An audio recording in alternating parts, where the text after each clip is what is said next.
Now, there are two more things I'd like to touch on as well. One, for those who didn't know, I grew up in the church all the way up until I was 18. I was even in a gospel choir in elementary school. And we would travel around singing. So I was very much of God at the time. Never really truly lost it, but it was there. And I loved singing. Even sang solo most of the time I was in elementary school.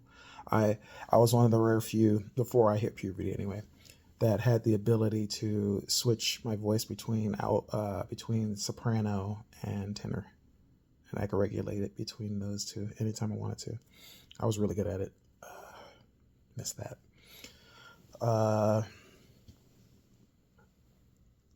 then yeah, I would always go to church. My family had a church, so my uncle passed away a bit ago was my pastor, and there was unfortunately a lot of drama in there because most of the people there were family, but it was more of like a hierarchy, and my family was like the lowest because we were poor. Um, and after a major situation took place at the church, my family just stopped going. So I go and visit other churches because I still wanted to remain close to God. Didn't see a reason not to. It was what I knew, and I did love it. I just didn't like the way it was presented.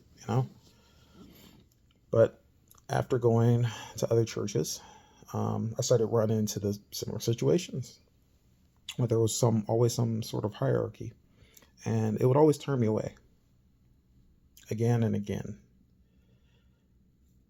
And over the years, it just got me bitter about the situation. Not God, just the situation surrounding how people voiced His message bothered me so much. Uh, got to the point where I basically realized that if I was going to believe in Him, it couldn't be the way that everybody else was teaching. Not that everybody has it wrong. The point is that the way they go about it, like for instance, there are some who preach all about Him.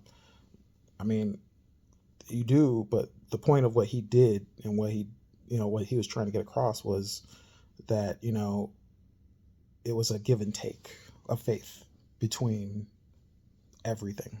So, example, when you help somebody in need, when you say hello, uh, when you're just being genuinely nice, when you're being your authentic self, something that you do that's meaningful to you, that you get true enjoyment out of, or hoping another do the same. Gestures like that in exchange of faith, because you're doing that without ever having been asked to do so. But then you see all these other people out there who preach about them and they're just raking in a dough. And that's why I talk about other YouTubers and how they handle themselves. They're not doing what they're doing for the money, but they still are of Him. They're embodying a lot of His messages.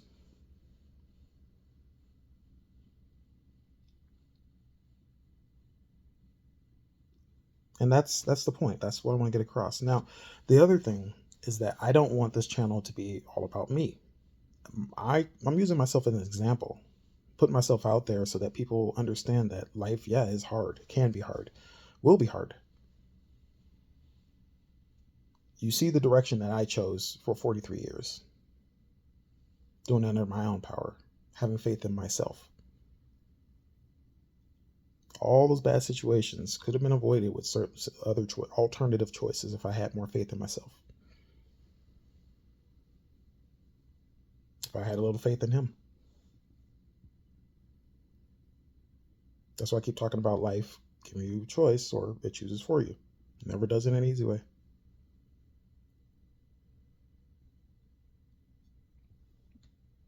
So if you feel inclined to share some of your stories as well, or if you would like some advice, not that I'm anyone of any authority to do so, but look at my life. I can take tidbits from my life and maybe hand some pieces out to you to take from. Maybe you'd like to just share your story for other people to see so that they get to understand as well that they're not the only one. I'm not the only one.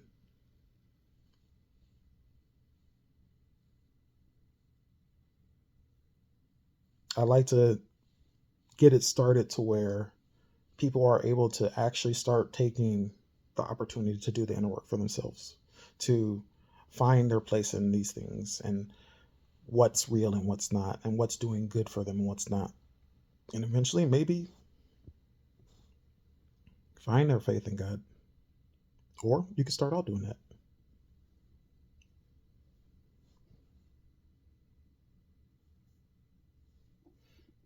There's a good message there for you guys. Love you.